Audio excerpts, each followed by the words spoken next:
It's Wine Wednesday, but we've decided to be a little bit unconventional and taste something that's not wine today. I have our wine expert, Kathy Marston, sitting beside me, and I'm going to let her introduce our drink. Hello. Hi, right. Well, thank you very much. So we're actually leaving wine completely behind this week, and we're going to the world of cider and perry, which is a bit of a departure for me. I've got to confess, I know, I drink a lot of beer, and I'm not too bad on my beers, but cider's, quite a new thing for me. But it's a new, exciting category here in South Africa, and there are all kinds of craft ciders opening up now. You can get a wonderful one from Paul Kluver, who is actually a winemaker, and I really Bruce love Jack, that who is cider, also a winemaker, yeah. and they're making a great cider called Kluver Jack.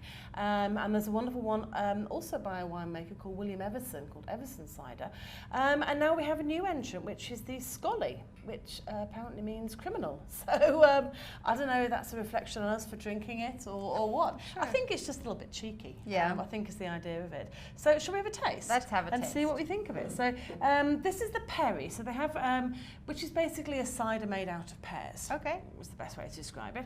And this is the cider. And they've made it out of golden delicious apples. That's a pretty colour, hey? Yes, it is a very nice colour. Very pretty colour. I've just spilled half on the table. Oops.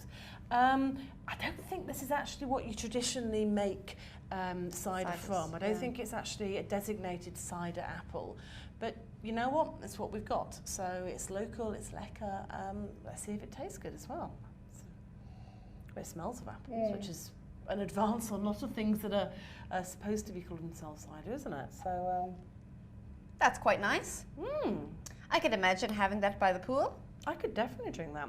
You almost, I was thinking almost you want to pour over ice a little bit, put a couple of chunks of ice in there and really chill it down. And I think that's actually very pleasant, isn't it? So have you ever tried a perry? Never.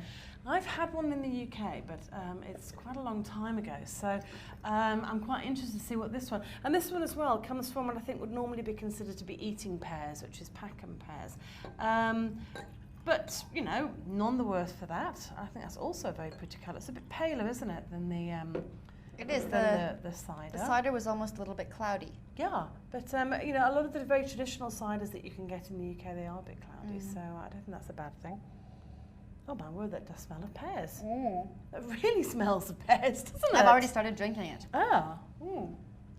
And it really tastes like pears. Do you know, I actually think I like that perry better than the cider. Me too. It's a little bit less sweet for people who like something that's a little bit less sweet. And if you like something that has a little bit more of that sweetness, you would go for the cider, I guess. I think that's actually terrific. I can actually, we were sort of saying that are these things that we pair with food, and maybe they are, maybe they're not. But I actually could see this sort of, being done with food. I've got a lovely recipe at home for like sort of pork with poached pears, and I think that would actually be really nice. That sounds delicious. Yeah, so we should definitely do that. So that's going to be my new favourite summer drinking. Perry from Scolly. Cheers to that. Cheers to a non-wine Wine Wednesday. Absolutely.